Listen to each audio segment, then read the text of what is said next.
There are about over 100 questions.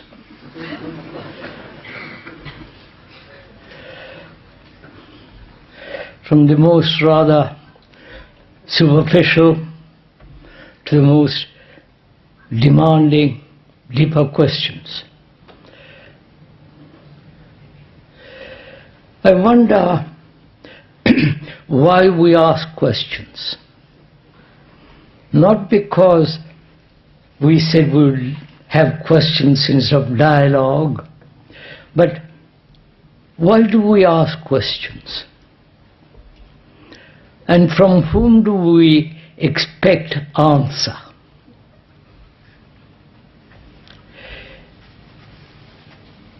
If we put the right question, perhaps we should also get the right answer. And it becomes very difficult to answer all these 100 and over 10 questions. So we chose some of them. Perhaps some of your questions may not be answered because there are too many of them.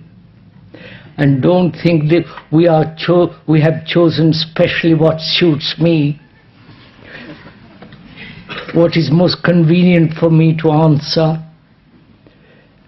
because we've asked.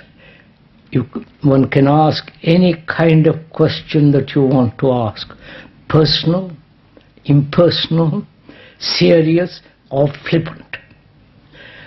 And we have more or less covered that ground in all these 100 questions.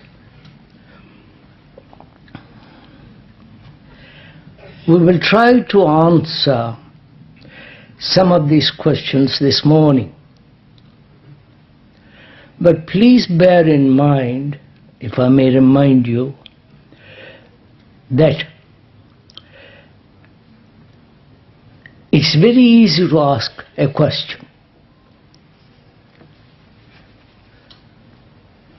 But to listen, to find out for yourself the right answer, one must be fairly inquisitive, fairly serious, fairly demanding. And in answering these questions, we are not the oracle,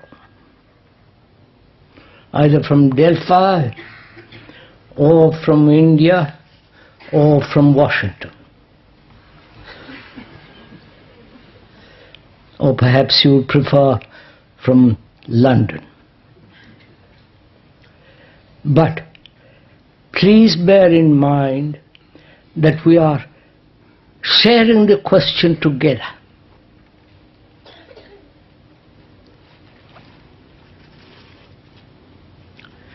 That one may answer the question, but the very answering of it perhaps will awaken in each one one's own reaction. Either you oppose it, or you accept it, or you deny it, or you say, yes, it might be true. We are investigating the question together. You understand? Together. Therefore, it's not I am answering, the speaker is answering, and you are just listening. We are together answering the question. Though the speaker may put it into words, but we are sharing the question, we are sharing, partaking in the answer. Is that clear? I hope that's clear.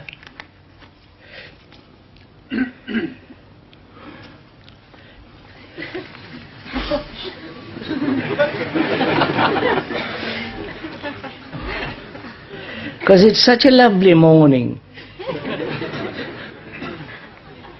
So rarely happens in England.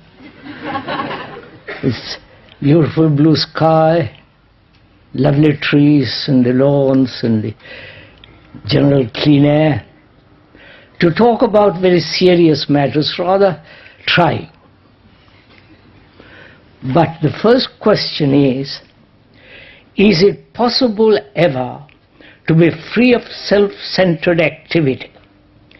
Is there a real self apart from the self-image? Is it possible ever to be free from self-centered activity?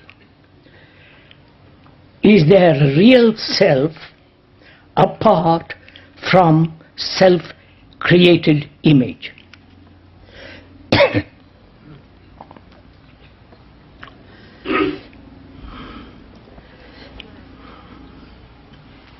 All right.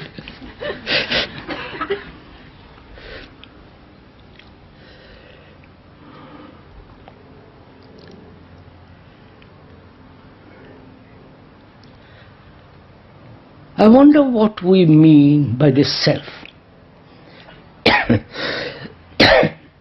If each one of us asked to describe in words what the self, the ego, the personality, the center, the basis from which we act, from which we think, from which we feel, when each one of us could be clear, not only verbally as an idea, but actually, what is the self?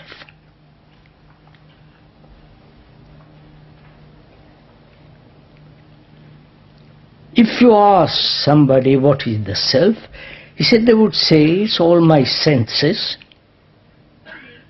my feelings, my imagination, my romantic demands, my sense of having a house, a possession, a husband, a wife, my qualities, my struggles, my achievements, my ambitions, and so on and so on. Also my aspirations,